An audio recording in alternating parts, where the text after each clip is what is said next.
Hi അവളപ്പം മസ്തിഷ്ക മരണം കണ്ടു.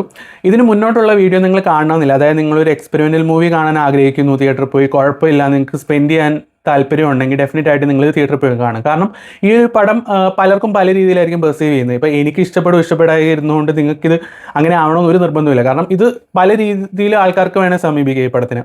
അപ്പോൾ അതുകൊണ്ട് തന്നെ നിങ്ങൾ എന്തായാലും തിയേറ്ററിൽ പോയി കാണുക. നിങ്ങൾക്ക് കാണാൻ പറ്റുന്ന ആൾക്കാരാണ് ഡെഫിനറ്റ് ആയിട്ട് തിയേറ്ററിൽ പോയി കാണുക. എന്നിട്ട് നിങ്ങളുടെ അഭിപ്രായം പറയാം. ഇനിയും സെറ്റ് ഓഫ് ഓഡിയൻസ്, അതായത് ഇത് നല്ലതാണോ അല്ലേന്ന് പേഴ്സണലി എന്നോട് ചോദിക്കുന്ന ആൾക്കാരുണ്ട്. അവർക്ക് വേണ്ടിയിട്ട് ബാക്കിയുടെ വീഡിയോ ഞാൻ പറയാം. അതായത് എനിക്ക് തോന്നിയ കാര്യം പറയാം.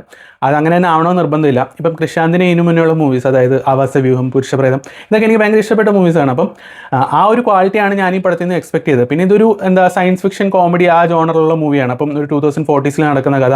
അപ്പോൾ അതിൻ്റെ ആവശ്യത്തിന് കോമഡീസും കാര്യങ്ങളൊക്കെ വെച്ച് അങ്ങനെ പോകുന്നൊരു പടമാണ്.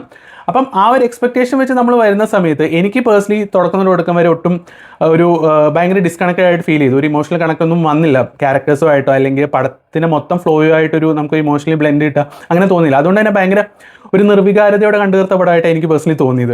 മേ ബി അത് ഞാൻ എങ്ങനെ പെർസീവ് ചെയ്തു അതിൻ്റെ കുഴപ്പമായിരിക്കും. നിങ്ങൾ മേ ബി ഇത് തിയേറ്ററിൽ കാണുമ്പോൾ നിങ്ങൾക്ക് വേറെ രീതിയിലായിരിക്കും ഇത് എക്സ്പീരിയൻസ് ചെയ്ത്.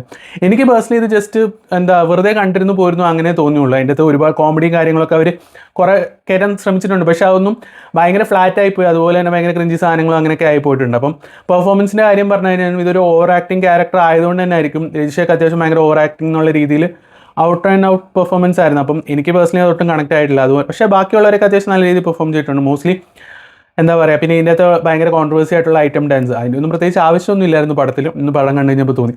അപ്പം മൊത്തത്തിൽ എന്തൊക്കെയോ കാണിച്ചു വെച്ചേക്കുന്ന ഒരു പടം. അത് എക്സ്പെരിമെൻ്റൽ എന്ന് വേണേൽ പറയാം. അപ്പം നിങ്ങൾക്ക് കണ്ടിട്ട് നിങ്ങളുടെ അഭിപ്രായം പറയാം. എന്നെ സംബന്ധിച്ച് ഇത് തിയേറ്ററിൽ പോയി കാണുമെന്ന് ചോദിച്ചു കഴിഞ്ഞാൽ ഇല്ലാന്ന് പറയത്തുള്ളൂ. അപ്പം നിങ്ങൾ തിയേറ്ററിൽ കാണാൻ പോകുന്നുണ്ട്, കണ്ടിട്ട് നിങ്ങളുടെ അഭിപ്രായം പറയാം. വീഡിയോ ഇഷ്ടപ്പെട്ട് ഷെയർ ചെയ്യുക, സപ്പോർട്ട് ചെയ്യുക.